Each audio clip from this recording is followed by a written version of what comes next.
everyone. So if you've ever heard me speak, you know that I'm a talker. So I have 5 slides for 15 minutes. So we're gonna, and this is the first slide. So we're 20% done. I'm Emily Peron. I should have introduced myself. I'm a pharmacist. I'm faculty in the School of Pharmacy at Virginia Commonwealth University. I've been there for almost 7 years now, and I've been working with folks with Parkinson's and other movement disorders for about a decade. So I'm actually talking today about medications that can worsen or amplify Parkinsonian symptoms or features.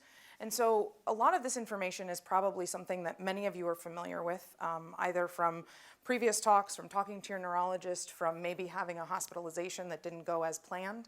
And so we're going to talk briefly about some medications that can cause problems, and then a little bit about how to really ensure that any hospitalizations that come up are as safe as possible. And then I also have some general rules of medication use that I think are useful no matter who you are, what conditions you have, and so on. I'll mention also that this is not going to be comprehensive in the sense of what we're going to talk about. I'm happy to answer questions, as I'm sure the other folks on the panel are as well. But I did put a couple of handouts out in the lobby area. So there's one that they're both from the I think they're from the APDA.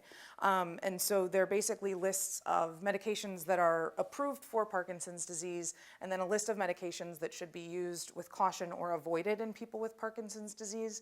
And so the way that I would think of that list of drugs to avoid is really that anyone with a movement disorder in this room would be on the lookout for these medications, in the sense that if you have symptoms that are Parkinsonian in nature, right, there's some tremor, rigidity, slowness of movement, or postural instability, these medications can cause problems for you as well. It's not specific to Parkinson's disease. It's just that typically that's what we talk about. So I realize that the slides are a little bit tough to see, especially if you're in the back. So generally speaking, the way that we think of this in terms of drug-induced Parkinsonism, or basically this idea of amplifying symptoms or features of Parkinson's disease, is that we see symptoms that develop within a few weeks of starting a new medication, or within a few weeks of increasing the dose of a medication. What I'll say, though, is that typically we're looking at a response within a couple of days. So someone starts on a new medication, and then, so when I see it in the hospital, someone starts on a new medication, and as quickly as within a few hours or a day, they're having worse symptoms than maybe they've experienced in the past, worse than they're used to when they're taking medications. And so that's going to really be the classic feature, though, that you're looking at the timeline, that something happens, you're starting a new medication or increasing the dose, and after that you're seeing worsening of symptoms. What I'll say, though, on the flip side is that we typically see resolution of those worsening symptoms within, again, a similar time period. I would say generally that we may be looking at weeks to months in kind of worst case scenario.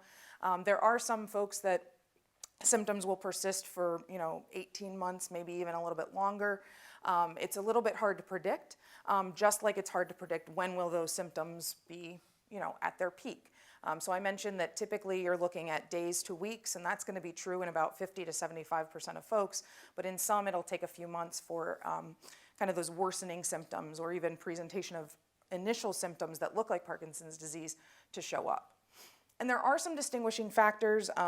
Generally speaking, symptoms will be more tremor predominant. So if tremor is or isn't part of the movement disorder that you're experiencing, or again, if you don't have a movement disorder and start to experience tremor, that may be an indication that there's medication-related issues. Likewise, we'll oftentimes see presentation of the symptoms or the features in both sides of the body, as opposed to just one that would then spread to the other. Again, hard to say, but those would be kind of a couple of distinguishing features that we might look for in terms of drug-induced Parkinsonism. So there's a variety of different medications that can cause problems. Generally speaking, though, the reason that I have this little like gas indicator at the bottom, when we think about Parkinson's disease and movement disorders that are dopamine related, we're basically looking at conditions where we need to be replenishing dopamine. We need to be putting more dopamine into the system. And so anything that's going to block dopamine has the potential to worsen motor symptoms. And so what we're typically thinking about, some of the medications that were just discussed, we have safer antipsychotic medications for folks with movement disorders, but there are less safe antipsychotic medications that can cause more problems in folks.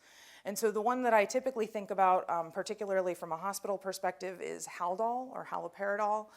Sometimes we use that short term in the hospital. Some folks will be on it long term if there's underlying psychiatric conditions or new diagnosis of psychiatric conditions with movement disorders. So we do have safer alternatives like Seroquel, like pimavanserin, but we need to be cautious about using those antipsychotic medications in general. Other things that sometimes creep up on people, there's some anti-nausea or antiemetic medications. And so those medications can also have dopamine blocking properties. So anything that could be blocking dopamine, we're going to be concerned with. The other thing that we're going to be concerned with is anything that has tremor as a side effect, or that can also be activating in the sense of if you've ever taken too much Sudafed or phenylephrine, you might get a little bit shaky. And so, yes, we consider that to be, that's a tremor related to a medication. And so that is something to be considerate of as well. And there are some anti-seizure medications and that are also used as mood stabilizers like lithium or valproic acid that can also cause problems, but aren't linked to dopamine in particular. So there's, like I said, the list out there is of medications to avoid or use with caution. Those are basically medications that can cause a picture that looks very much like Parkinson's disease, but once we've removed the medication, typically we see resolution of symptoms as well. And those are also the medications that you need to be cautious of if you have a movement disorder, because it can worsen those symptoms in those folks. And so the list is pretty comprehensive, the one that's out there. The only thing that it doesn't have on there are the list of alternatives.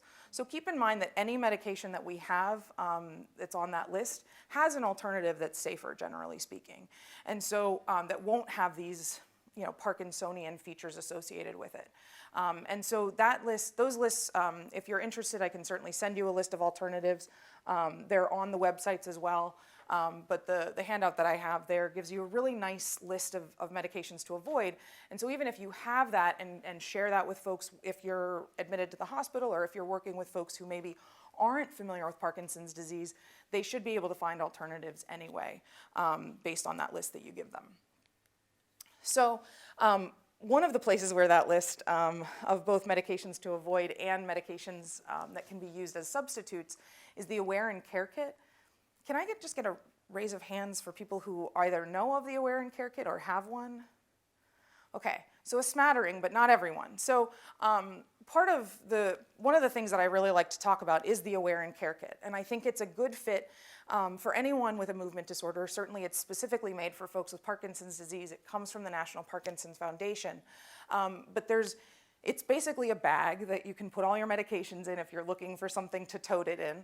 But more than that, it comes with a variety of different features within it. So it's got some information about Parkinson's disease. Like I said, the list of medications to avoid. There's an alert bracelet. There's a thank you card so that if you get excellent service in the hospital, you can give that to someone.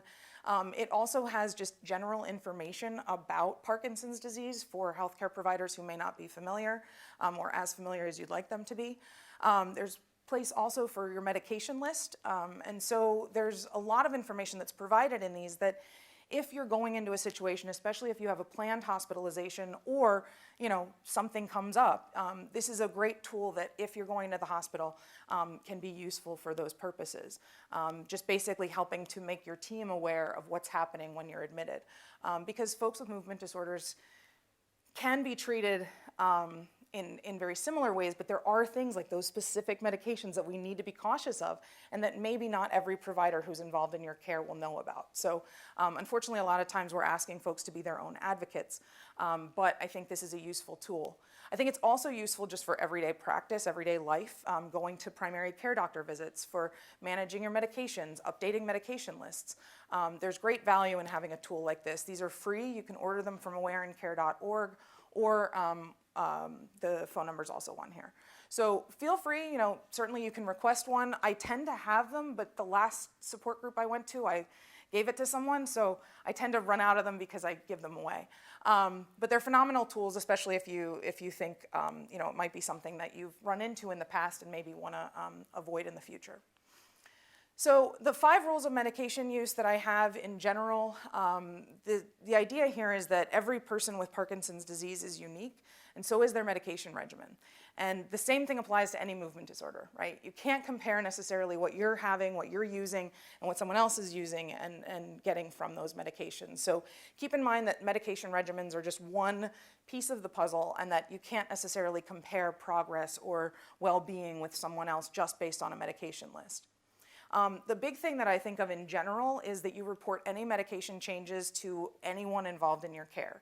So that's a great way for us to be able to identify any sort of drug-induced Parkinsonism, any drug-induced motor symptoms, because if we're aware of changes that are happening, then if there's a relationship to when new symptoms occur or changes occur, we're better able to track back because we know that those things have happened. The other thing that I like to mention is that you report any changes that you feel in your own body to a healthcare professional. So a lot of times the things that we think of as drug side effects, or we excuse away as just general, you know, that's normal aging, or that's part of my Parkinson's disease. If you notice any changes, anything that's new, maybe it's you're feeling nauseous, maybe it's you're tired, maybe your tremor's worse, reporting those things to a healthcare professional can help us, again, try to see if there's anything that's drug-related that maybe if we pull the drug, maybe we can pull back on the symptoms as well. Not always possible, but certainly something we want to consider before adding new medications. The other thing would be to not abruptly stop or change any medications. That can certainly cause a whole host of different symptoms, particularly in the withdrawal area. And as all of you are here today, I think we've got a lot of Q&A sessions set up, and so if you have questions, ask them, and also feel free to take notes, especially when you're in an appointment with a provider. You're paying for a service, and you should be getting your questions answered. You should be walking away with more information than you came in, and so I think that's one thing also to consider, that you want to be taking notes and keeping them somewhere safe. So this slide is really hard to see as compared to the other ones, but I'm a pharmacist, so I have to talk about drugs. But part of what we're looking at is avoiding any sort of drug-induced symptoms, any amplified Parkinsonian symptoms. And so part of doing that is, again, in asking questions. And so if you're filling a new medication, if your dose has been increased, you can ask questions of your primary care doctor, your neurologist, your pharmacist, whoever it is that you're working with, to get a better sense of, could this medication interact with anything that I'm taking for my movement disorder? Could this medication worsen the symptoms of my movement disorder? How do I take this? How long do I take this? When do I have to call if there's a problem? Who do I call? And so I think the other piece here is that keeping an updated medication list, I can't say it enough, but it makes a huge difference. I've worked in the hospital for a long time, and coming into the hospital and not having a medication list creates a lot of problems in terms of having to piece together a history from multiple pharmacies, multiple doctors. It can take a couple of days to actually get a good medication list. And so if folks can have that on them, that's really helpful for us from kind of an inpatient perspective. But just in general, again, this helps you to communicate any updates that you have in terms of medications so that your doctors can then track back and see if there's anything new that's happening with your movement disorder. Could it be medication related? So I'm going to stop there because that's my 5 slides in 15 minutes, but I'll be back for the Q&A in a little bit. Thanks.